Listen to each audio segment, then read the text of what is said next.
बोलति ज्ञान विराग करारे, बचन से शोक मिलत नद नारे।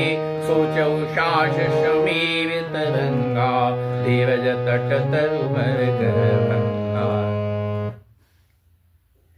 यह करुणा की नदी इतनी बढ़ी हुई है कि ज्ञान वैराग्य रूपी किनारों को डुबाती जा रही है। शोक भरे वचन नद और नाले हैं जो इस नदी में मिलते हैं, और सोच की लंबी सांस से आहें जो है ही वायु के झकोरों से उठने वाली तरंगे हैं जो धैर्य रूपी किनारे के उत्तम वृक्षों को तोड़ दे रही है।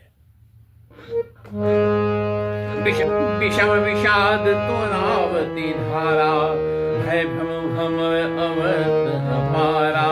केवट बुध विद्यावरी नावा, शकहि न खेक नहीं आवा। अब जो है भयानक विषाद जो है, शोक ही उस नदी की तेज धार है, और भय और भ्रम जो है वही उसके असंख्य भंवर और चक्र है।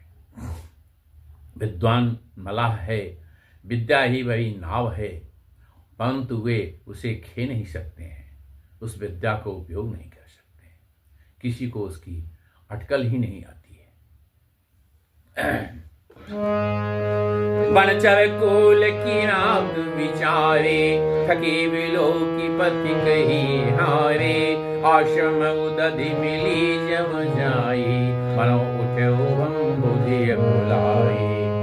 वन में विचरने वाले बेचारे कोल के बात ही यात्री हैं, जो उस नदी को देखकर हृदय में हार कर थक गए हैं। यह करुणा नदी जब आश्रम समुद्र में जाकर मिली तो मानो वह समुद्र अकुला उठा और खौल उठा। शोक विकल दो राज समाजा, रहा न ज्ञान नदीर लाजा।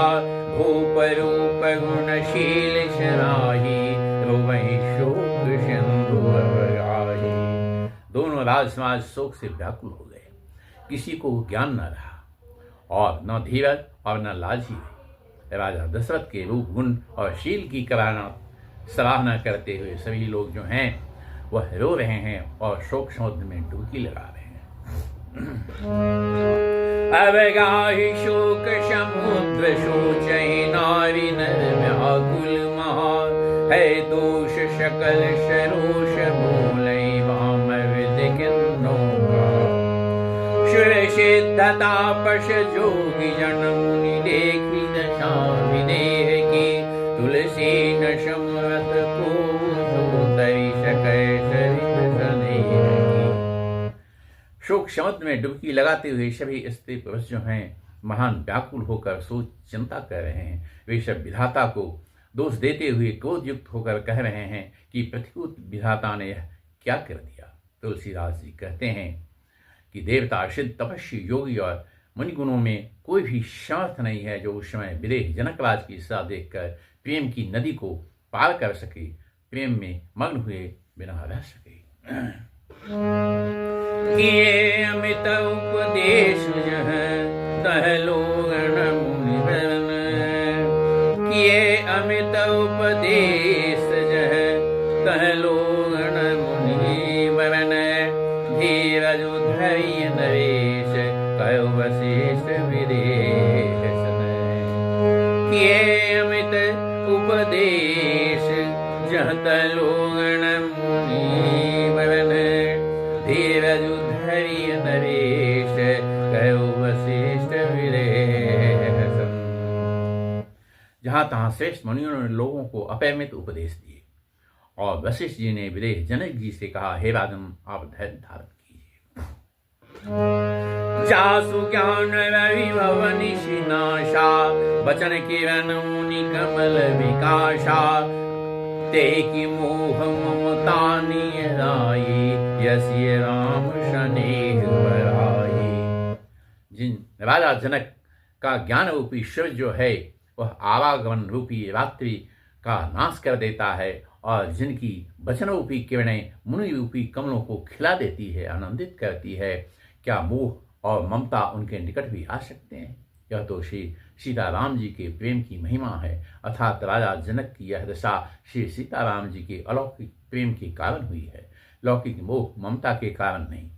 जो लौकिक मोह ममता को पार कर चुके हैं उन पर भी श्री सीताराम जी का प्रेम अपना प्रभाव दिखाए बिना नहीं रह सकता। विषय साधक सिद्ध शयाने, त्रिविध दीव जग वेद बखाने, राम स्नेह सरस मन जासु, साधु स्वभाव आदर तासु। विषय साधक और ज्ञानवान सिद्ध पुरुष जगत में ये 3 प्रकार के जीव वेदों ने बताए हैं। इन तीनों में जिसका चित्त रामचंद्र जी के स्नेह से सरस सरोवर रहता है, साधुओं की सभा में उसी का बड़ा आदर होता है। सोहन राम प्रेम बिनु ज्ञानु, करण धारणु जिमि जल जानु, मुनि बहु विधि विदेह समुझाए, राम घाट सब लोग नहाए। श्री रामचंद्र के प्रेम के बिना ज्ञान शोभा नहीं देता। जैसे कर्णधार के बिना जहाज, वशिष्ठ जी ने विदेहराज जनक जी को बहुत प्रकार से समझाया। तदनंतर सब लोगों ने श्री रामचंद्र जी के घाट पर स्नान किया। सकल शोक संकुल नर नारी, शोभा देव विनुवारी, पशु खग मृगण किन्हारो, परिजन कर कौन विचारो। स्त्री पुरुष सब शोक से परिपूर्ण थे। वह दिन बिना ही जल के बीत गया। भोजन की बात तो दूर रही, किसी ने जल तक नहीं पिया। पशु पक्षी और हिरणों तक ने कुछ आहार नहीं किया। तब प्रियजनों एवं कुटुंबियों का तो विचार ही क्या किया जाए। तो समाज में राज रघु, राजु ने प्रात, बैठे सब बट बिट पुत्र, मन मलिन किसगात। निमिराज जनक जी की और श्री रघुराज श्री रामचंद्र जी तथा दोनों ओर के समाज ने दूसरे दिन सवेरे स्नान किया। सब बर के वृक्ष के नीचे जा बैठे। सबके मन उदास और शरीर दुबले। जय महेश्वर दशरथपुरवासी, जय मिथिलापति नगर निवासी, हंस वंश गुर जनक विरोधा, जिन जग मगु पर मार शोधा। अब जो है कहते हैं तुलसीदास, जो दशरथ जी की नगरी अयोध्या के रहने वाले और जो मिथिलापति जनक जी के नगर जनकपुर के रहने वाले ब्राह्मण थे तथा शबज वंश के गुरु वशिष्ठ जी तथा जनक जी के पुरोहित सतानंद जी, जिन्होंने सांसारिक अभ्युदक मार्ग का परमार्थ का मार्ग छान डाला था। लगे कहन उपदेश अनेका, शहीद धर्म नैरति विवेका, कौशिक कही कही कथा पुरानी, समझाई सब सभा सुबानी। ऋषभ धर्म, नीति, वैराग्य और विवेक युक्त अनेकों उपदेश देने लगे। विश्वामित्र जी ने पुरानी कथाएं इतिहास कह कहकर सारी सभा को सुंदर वाणी से समझाया।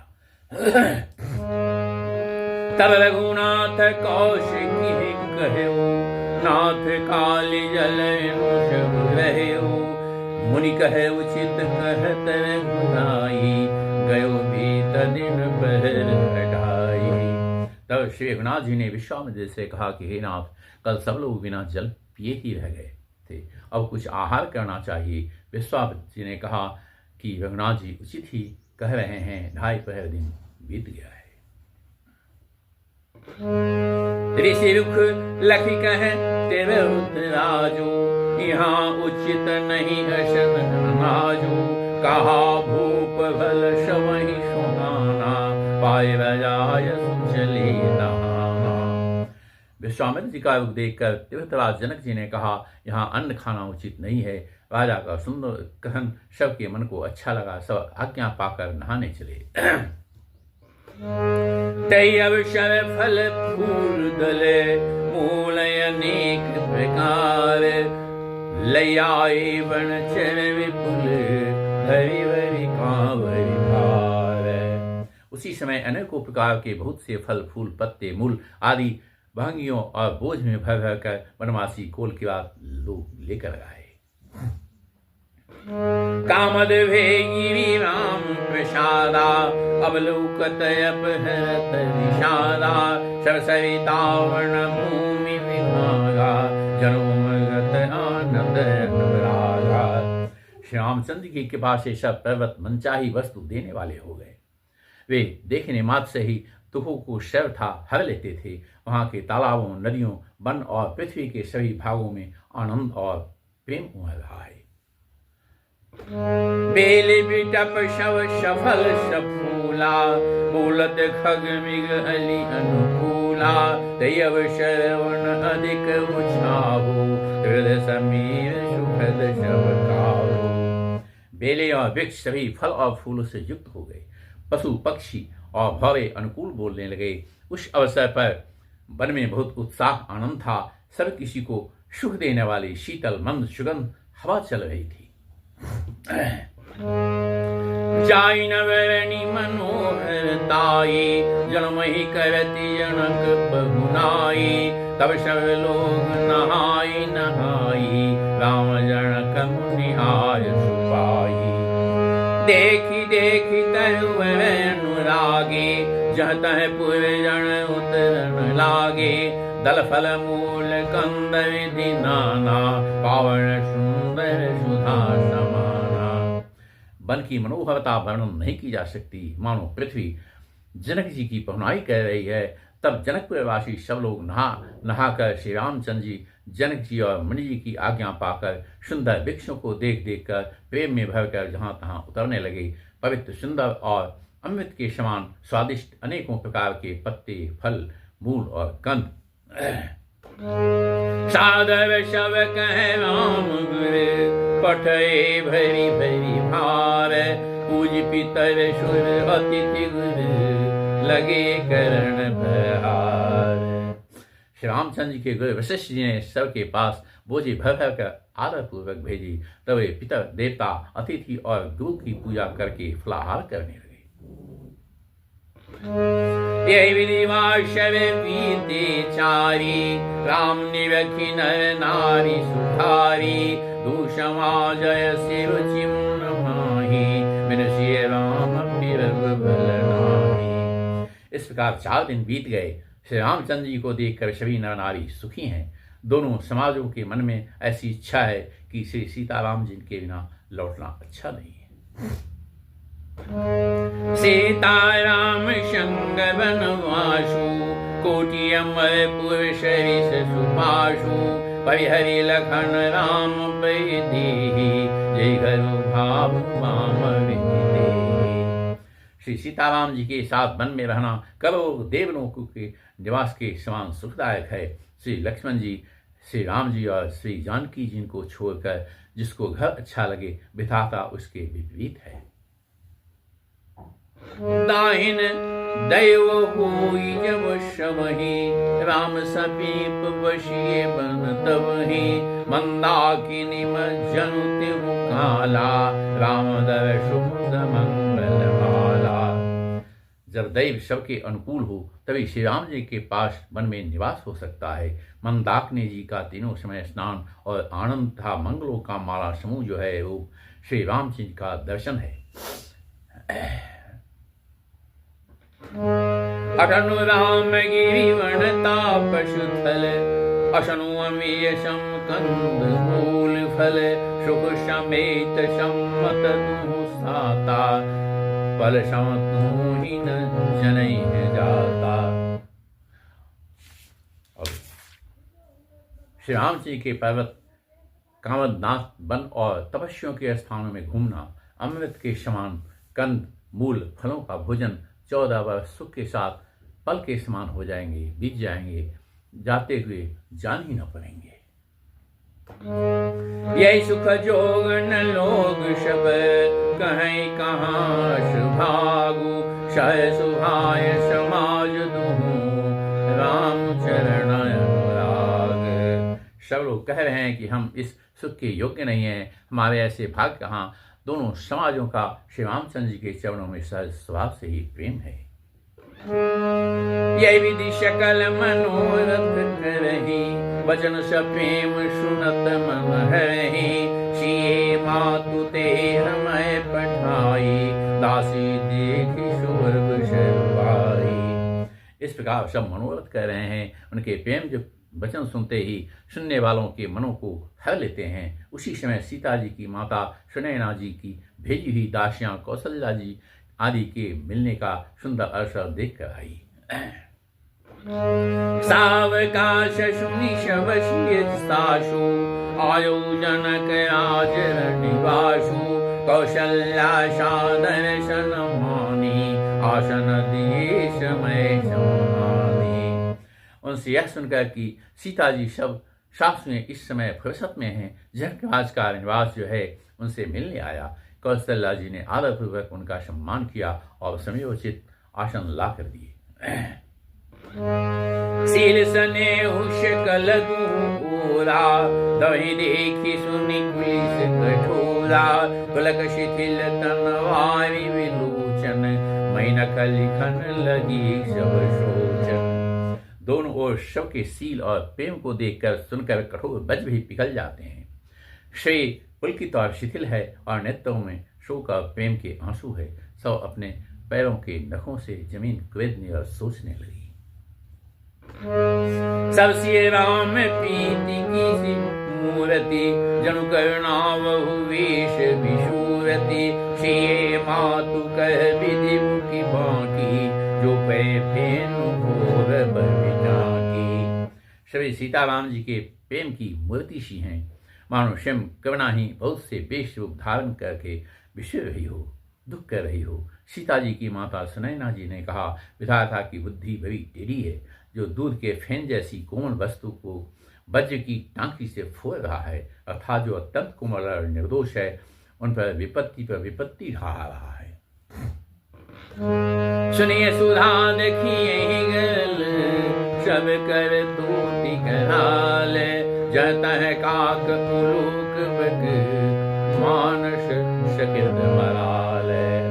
अमृत केवल सुनने में आता है कि विष जहाँ तहाँ प्रत्यक्ष देखे जाते हैं। विधाता की सभी करतूतें भयंकर है। जहाँ तहाँ कौए, उल्लू और बगुले दिखाई देते हैं, हंस तो एक मानसरोवर नहीं है। सुनि सोच कह देवी सुमित्रा, विधि गति विपरीत विचित्रा, जो विधि पालय हरई बहुरी, बाल के लिसम विधि मति मोरी। यह सुनकर देवी सुमित्रा जी शोक के साथ कहने लगी, विधाता की चाल बड़ी ही विपरीत और विचित्र है, जो सृष्टि को उत्पन्न करके पालता है फिर नष्ट कर डालता है। विधाता की बुद्धि बालकों के खेल के समान भोली विवेक शून्य है। कौशल्या कह दोष न काहू, कर्म विवश दुख सुख क्षति लाहू, कठिन कर्म गति जान विधाता, जो शुभ अशुभ सकल फलदाता। कौशल्या जी ने कहा, किसी का दोष नहीं है, दुख सुख हानि लाभ सब कर्म के अधीन है। कर्म की गति कठिन दुर्विज्ञ है, उसे विधाता ही जानता है, जो शुभ अशुभ सभी फलों को देने वाला है। ईश्वर जाई शीश वही के, उत्पत्ति स्थिति लय विवशम अमी के। ईश्वर जाई शीश वही के, उत्पत्ति स्थिति लय विषम अमी के। देवी मोहवश सोचिए बाधी, विधि प्रपंच अचल आदि। ईश्वर की आज्ञा सभी के सिर पर है। उत्पत्ति, स्थिति, पालन और लय, संहार तथा अमृत और विष के भी सिर पर हैं। ये सब भी उसी के अधीन है। हे देवी, वो बस सोच करना व्यर्थ है। विधाता का प्रपंच ऐसा ही अचल और अनादि है। भूपति जी आनी, सोचिए सखी लखी निज हित हानि। सिए मातु कह सत्य सुबानी, शक्ति अवधि अवधपति रानी। महाराज के मरने और जीने की बात को हृदय में याद करके जो चिंता करती है, वो तो हे सखी, हम अपने ही हित की हानि देखकर श्राप बस करती हैं। सीता जी के माता ने कहा, आपका कथन उत्तम और सत्य है। आप पूर्ण आत्माओं के सीमा रूप अवधपति महाराज दशरथ जी की ही तो रानी हैं, फिर भला ऐसा क्यों न कहेंगी। लखन राम सिए जाऊवन, भल परिणाम न पूछू। गवरी कह कौशिला, मोहि भरत कर सोच। और माँ कौशल्या कहती है, दुख भरे हृदय से कह रही है, श्री राम लक्ष्मण और सीता वन में जाएं, इसका परिणाम तो अच्छा ही होगा, बुरा नहीं। मुझे तो भरत की चिंता है। ईश प्रसाद आशीष तुम्हारी, शुत शुत बधु देव शरीवारी। राम शपथ मैं किन्ह न खाऊं, सो करी कहूं सखी सती भाऊ। ईश्वर के अनुग्रह आपके आशीर्वाद से मेरे चारों पुत्र और चारों बहुएं गंगा जी के जल के समान पवित्र हैं। हे सखी, मैंने कभी श्री राम की सौगंध नहीं की, सो आज राम की शपथ करके सत्य भाव से कहती हूँ। भरतशील गुण विनय बराई, भायप भगति भरोष भलाई। कहत सादर कर मति हीचे, सागर सीप की जाहि लीचे। भरत के शील, गुण, नम्रता, बलपन और भाईपन, भक्ति, भरोसे और अच्छेपन का वर्णन करने में सरस्वती जी की बुद्धि भी हिचकिचाती है। शिव से कहीं शब्द उलीचे जा सकते हैं। जानो सदा भरत कुल दीपा, बार बार मुहि कहो महीपा। कसे कर्ण कुमनि पारिखि पाए, वस पर यही समय सुहाए। मैं भरत को सदा कुल का दीपक जानती हूँ। महाराज ने भी बार बार मुझे यही कहा था। सोना कसौटी पर कसे जाने पर और रत्न पारखी जौहरी के मिलने पर ही पहचाना जाता है, वैसे ही पुरुष की परीक्षा समय पड़ने पर उसके स्वभाव से ही उसका चरित्र देख कर ही किया जाता है।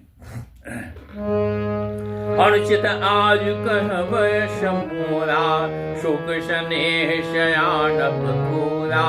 शनि सुर शरी सम पावन वाणी, भई स्नेह विकल चवरानी। किंतु आज मेरा ऐसा कहना ही अनुचित है। शोक और स्नेह में सियानापन विवेक कम हो जाता है। लोग कहेंगे कि मैंने स्नेह भरत की बुराई कर रही हूँ। कौशल्या जी की गंगा के समान पवित्र करने वाली वाणी सुनकर सावधानी जो है स्नेह के हमारे विकल हो उठी। कौशल्या कह धीर धरी, सुनहु देवी मिथिलेसी। विवेक निधि वल्लभहि, तुम्हें सकई उपदेश। कौशल्या जी ने फिर धीरज धरकर कहा, हे देवी मिथिलेश्वरी, सुनिए, ज्ञान के भंडार श्री जनक जी की प्रिया आपको कौन उपदेश दे सकता है। रानी राय शरण अवसर पाई, अपनी भांति कहब समझाई। रखियहु लखन भरत गव नहीं बन, जोय मत मैं महीप मन। हे रानी, मौका पाकर आप राजा को अपनी ओर से जहाँ तक हो सके समझा कर कहिएगा कि लक्ष्मण को घर रख दिया जाए और भरत वन को जाए। यह राय राजा के मन में ठीक जच जाए। तो भल जतन कर वसु विचारी, मोरे सोच भरत कर भारी। गुण स्नेह भरत मन माही, रहने का मोहि लागत नाही। तो भली भांति खूब विचार कर ऐसा यत्न करें। मुझे भरत का अत्यधिक सोच है। भरत के मन में गूढ़ प्रेम है। उनके घर रहने में मुझे भलाई नहीं जान पड़ती। यह डर लगता है कि उनके प्राणों को कोई भय न हो जाए। लकी सुभाव सुनी सरल सुबानी, शोभई मगन करुण रस रानी। नव प्रसून झरि धन्य धन्य धुनि, सिद स्नेह सिद्ध जोगी मुनि। कौशल्या जी का स्वभाव देखकर उनकी सरल और उत्तम वाणी को सुनकर सब रानियां कर्णारस में निमग्न हो गई। आकाश से पुष्प वर्षा की छवि लग गई और धन धन की ध्वनि होने लगी। सिद्ध जोगी और मुनि स्नेह से शिथिल हो गए। सबन निवासु थकी लखी रहेऊ, तब धरि देव सुमेधा कहेऊ। देवी दंड युग जामिनी बीते, राम बात सुनी उठे शबीते। सारा निवास देखकर थकित रह गया, निस्तब्ध हो गया। तब सुमित्रा जी ने धीरज धर करके कहा कि हे देवी, 2 घड़ी रात बीत गई है। यह सुनकर श्री रामचंद्र की माता कौशल्या जी प्रेम पूर्वक उठी। बेगी पावधारी थलही, लागह स्नेह सति भाए, हमरे तो अब ईश गति कै मिथिलेश सहाय। और प्रेम से सद्भाव से बोली, अब आप शीघ्र डेरे को पधारिए, हमारे तो अब ईश्वर ही गति है अथवा मिथिलेश्वर जनक जी ही सहायक हैं। लखि स्नेह सुनि वचन विनीता, जनक प्रिया गह पाए पुनीता। देव उचित विनय तुम्हारी, दशरथ घरणी राम महतारी। कौशल्या जी के प्रेम को देखकर और उनके विनम्र वचनों को सुनकर जनक जी की प्रिय पत्नी ने उनके पवित्र चरण पकड़ लिए और कहा, हे देवी, आप राजा दशरथ की रानी और श्री रामचंद्र की माता है, आपकी ऐसी नम्रता उचित ही है। प्रभु अपने नीच हुआ धरहि, अग्नि धूम गिरि शिव नित्य धरहि। प्रभु अपने नीच हुआ धरहि, अग्नि धूम गिरि शिव धरहि। शिव कुराय करम मनवानी, सदा सहाय महेश भवानी। अब जो है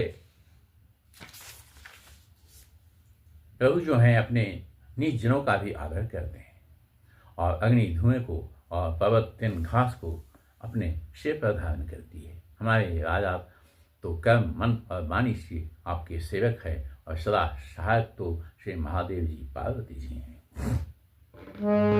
अरे अंग जोग जग को है, दीप सहाय की दिन कर शो है। राम जाय वर्ण करे सुर काजो, अचल अवधपुर करी राजो। आपका सहायक होने के युग जगत में कौन है? दीपक सूर्य की सहायता करने जाकर कहीं शोभा पा सकता है। श्री रामचंद्र जी वन में जाकर देवताओं का कार्य करके अवधपुरी में अचल राज्य करेंगे। अमर नाग नर राम बाहुबल, सुख बस यही अपने अपने थल। यह सब जाग वलक कही राखा, देव न होई मुनि भाषा। देवता नाग मनुष्य श्री रामचंद्र जी की भुजाओं के बल पर अपने अपने स्थानों लोकों को में सुखपूर्वक बसेंगे। यह सब याज्ञवल्क्य मुनि ने पहले से ही कह रखा है। हे देवी, मुनि का कथन व्यर्थ झूठा नहीं हो सकता। अस्कई पग परि प्रेम अति, शिय हित विनय सुनाए। शिय समेत सिय मातु चले सुहाय सुखाए। ऐसा कहकर बड़े प्रेम से पैरों पर पड़कर सीता जी को साथ भेजने के लिए विनती करके और सुंदर आज्ञा पाकर तो सीता जी समेत सीता जी की माता डेरे को चली। प्रिय परिजन ही मिली मैं देही, जो जही जोग भांतु तेहि तेहि। ताबस वेश जान की देखी, पाशव विकल विषाद विशेषी। जनक जी अपने प्यारे कुटुंबियों से जो जिस योग्य था, जानकी जी ने जो जिस योग्य था उसी प्रकार उनसे मिली। जानकी जी को तपस्वी की वेश में देखकर सभी शोक से अत्यंत व्याकुल हो गए। जनक राम गुरु आय सुपाई, चले थलहि सिय देखी आई। लीलाए और जनक जान के, पावनी पावन प्रेम प्राण के। जनक जी से रामचंद्र के गुरु वशिष्ठ की आज्ञा पाकर डेरे को चले और आकर उन्होंने सीता जी को देखा। जनक जी ने अपने पवित्र प्रेम और प्राणों की पावनी जानकी जी को हृदय से लगा लिया। बुद्धि अनुरागो, भयौ भूप मनो भयागो। शिय स्नेह बटुवाहत जोहा, ताप राम प्रेम शिशु सोहा। उनके हृदय में वात्सल प्रेम का समुद्र में पड़ा। राजा का मन मानो व्याग हो गया। उस समुद्र के अंदर उन्होंने आदि शक्ति सीता जी के अलौकिक स्नेह रूपी अक्षय वट को बढ़ते हुए देखा। उस सीता जी के प्रेम रूपी वट पर श्री राम जी का प्रेम रूपी बालक रूपी भगवान जो हैं सुशोभित हो रहा है। जीवे मुनि ज्ञान विकल जनु, पुरत लहवाल अवलंबनु। मोह मगन मति नहीं विदेह की, महिमा शिव स्नेह की। जनक जी का ज्ञान रूपी चिरंजीवी मार्कंडेय मुनि व्याकुल होकर डूबते डूबते मानो उस श्री राम प्रेम रूपी बालक का सहारा पाकर बच गया। बस ज्ञान शिरोमणि विदेहराज की बुद्धि जो है मोह में मग्न नहीं है। यह तो श्री सीताराम जी के प्रेम की महिमा है, जिसने उन जैसे महान ज्ञानी के ज्ञान को ही विकल कर रखा है। पितु मातु स्नेह वश विकल न सकी संभारे, धन सुता धीरज धर्यो समय सुधर्म विचारे। पिता माता के प्रेम के मारे सीता जी ऐसी विकल हो गई हैं, अपने को संभाल न सकी। परंतु परम धैर्यवती पृथ्वी की कन्या सीता जी ने समय और सुंदर धर्म का विचार कर धैर्य धारण किया। तापस वेश जनक सिय देखी, भयो प्रेम परितोष विशेषी। होते पवित्र किए कुल दो, स्वदल जग कह सब को। सीता जी को तपस्वी वेश में देखकर जनक जी को विशेष प्रेम और संतोष हुआ। उन्होंने कहा, हे बेटी, तूने दोनों कुल पवित्र कर दिए। तेरे निर्मल यश से सारा जगत उज्जवल हो रहा है, ऐसा सब कोई कहते हैं। जिति सुर सवि की रति सवि तूरी, गवन किन्ह विधि अंड करोरी। गंग अवनि थल तीन बहेरे, ये किए साधु समाज बनेरे। तेरी कीर्तरूपी नदी जो है देव नदी गंगा जी को भी जीत कर जो एक ही ब्रह्मांड में बहती है, कबो ब्रह्मांड में बह चली है। गंगा जी ने तो पृथ्वी पर 3 ही स्थानों हैदराबाद, प्रयागराज और गंगा सागर को बड़ा तीर्थ बनाया है। पर तेरी इस कीर्ति नदी तो अनेकों संत समाज रूपी तीर्थ स्थान बना दिए हैं। पितु कह सत्य स्नेह शुभानी, शेष कुछ मोह मन समानी। पितु मातुल्य वेलाई, शेष कयाशिष दिन सुहाई। अब जो है सीता जी, पिताजी जनक जी ने तो स्नेह से सुंदर वाणी कही, परंतु अपनी बड़ाई सुनकर सीता जी मानो संकोच में समा गई। पिता माता ने उन्हें फिर हृदय से लगा लिया और हित भरी सुंदर सीख और आशीष दी। कहती नसिय सकुची मन माही, यहाँ बशब रजनी भल नाही। लखिर खरान जनाय उदाऊ, हृदय सराहत शील सुभाऊ। सीता जी कुछ कहती नहीं है, परंतु मन में सुखचा रहे हैं और रात में सासों की सेवा छोड़कर यहाँ रहना अच्छा नहीं है। रानी सुनैना जी ने जानकी जी का रुख देखकर उनके मन की बात समझकर राजा जनक जी को जता दिया। तब दोनों अपने हृदयों में सीता जी के शील और स्वभाव की सलाह करने लगे। बार बार मिली भेंट सिए, विदा किन्नशन मानी।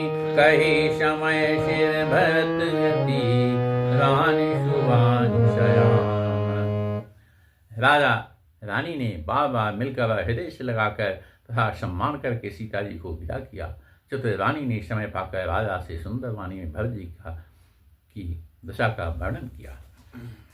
सुनि भूपाल भरत बहायो, सोन सुगंध सुधा शशि सायो। मुदेश जल नयन पुल कीर्तन, सराहन लगी मुदित मन। सोने में सुगंध और समुद्र से निकली ही सुधा में चंद्रमा के सार अमृत के समान भरत जी का व्यवहार सुनकर राजा ने प्रेम विह्वल होकर अपने प्रेमाश्रुओं के जल से भरे नेत्रों को मूंद लिया। वे भरत जी के प्रेम में मानो ध्यानस्थ हो गए। वे शरीर से पुलकित हो गए और मन में आनंदित हो गए। भरत जी के सुंदर यश की सराहना करने लगे। सावधान सुनो सुमुखी सुलोचनी, भरत कथा भव बंध विमोचनी। धर्मराज नय ब्रह्म विचारो, यहाँ यथामति मोर प्रचारो। वो बोले, हे सुमुखी, हे सुनैनी, सावधान होकर सुनो। भरत जी की कथा संसार के बंधन से छुड़ाने वाली है। धर्म, राजनीति, ब्रह्म विचार, इन तीनों विषयों में अपनी बुद्धि के अनुसार मेरी थोड़ी बहुत गति है, अर्थात इसके संबंध में मैं कुछ जानता हूँ। सोमति मोरी भरत महिमाही, कहे काह छलि छुअति न छाहि, विधि गणपति यही पति शिव शारद, कवि कोविद बुद्धि मुक्ति विशारद। वह धर्म, राजनीति और ब्रह्म ज्ञान में प्रवेश रखने वाली है। मेरी बुद्धि भरत जी की महिमा का वर्णन तो क्या करे, छल करके भी उसकी छाया तक को नहीं छू पाती। ब्रह्मा जी, गणेश जी, शेष जी, महादेव जी, सरस्वती जी, कवि, ज्ञानी, पंडित और बुद्धिमान, भरत सवित कीरति कर तूति, धर्मशील गुण विमल विभूति, समझत सुनत सुखद शब खाहु, तुझ सुर शरीर निधर सुधारु। सब किसी को भरत जी के चरित्र और कीर्ति, करणी, धर्मशील गुण और निर्मल ऐश्वर्य समझने में और सुनने में सुख देने वाले हैं।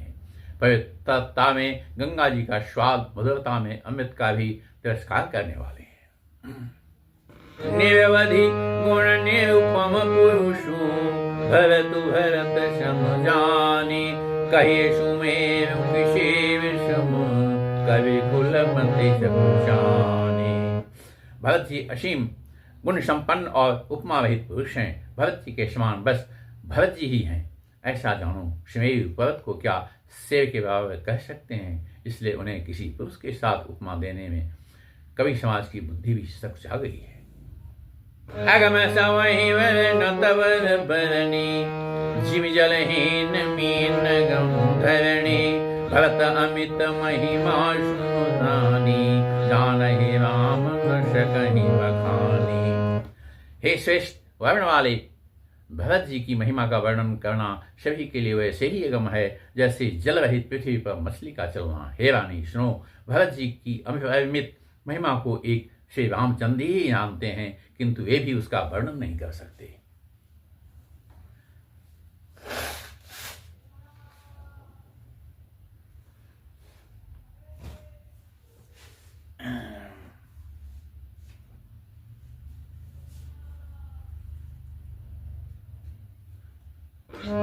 बरनिसा प्रेम भरत अनुभाऊ, तियजिए की रुचि लखि कहराऊ, बहु लखनु भरतु न जाहि, सब करल सब के मन माहि। इस प्रकार प्रेम पूर्वक भरत जी के प्रभाव का वर्णन करके फिर पत्नी के मन की रुचि जानकर राजा ने कहा, लक्ष्मण जी लौट जाएं और भरत जी मन को जाएं, इसमें सभी का भला है, यही सबके मन में है।